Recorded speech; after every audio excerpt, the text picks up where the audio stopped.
Bonjour. Pâte et tic.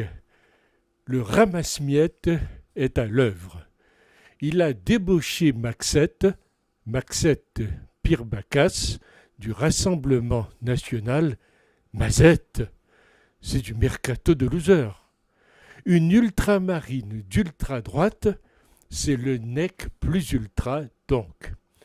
Elle est à la fois son alibi écolo et son alibi ethnique, du deux en un, en quelque sorte. Ah, la photo, celle qui vaut des points, celle qui vous prouve que le Zemmourien aime le genre humain dans toute sa diversité, du blanc au noir, en passant par toutes les couleurs de l'arc-en-ciel. On avait dû se tromper en ayant cru comprendre le contraire.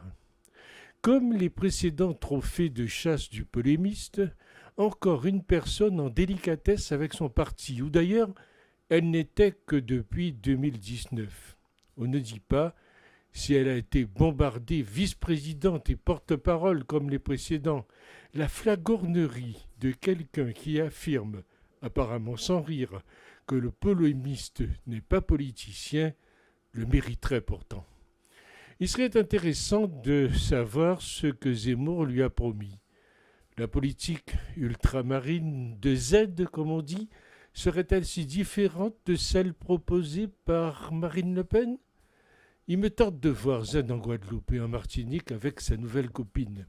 Maxette est l'exemple même du ralliement politique contre-productif. Maxette, combien de vent en plus ? Maxette, quelle pensée politique ? Je l'ai écouté plusieurs fois. Soit son discours est simpliste, pour rester poli, soit il est incompréhensible. Z me fait bien rire avec de telles prises de guerre. Ces ralliements sont sans doute contre-productifs pour le polémiste. D'abord, parce qu'ils n'inspirent pas la loyauté, ni à l'égard du parti politique sous l'étiquette duquel ils se sont fait élire, ni à l'égard des électeurs. C'est trop tardif pour être admissible, et ça manque de l'honnêteté et du panache que leur vaudrait le fait de démissionner de leur mandat actuel. Ensuite, Pirbacas, c'est une illustre inconnue, excusez-moi. Le seul soutien de poids qu'a obtenu le polémiste, dans des délais raisonnables, c'est celui de De Villiers, 4%, puis 2% au présidentiel, fondateur du feu MPF, allié à l'UMPS, et en contrepartie, Marine Le Pen a reçu celui de Jean-Marie Le Pen. Sacrée prise de guerre, Maxette. Faut dire que rien de Zemmourien ne pourrait se faire sans elle.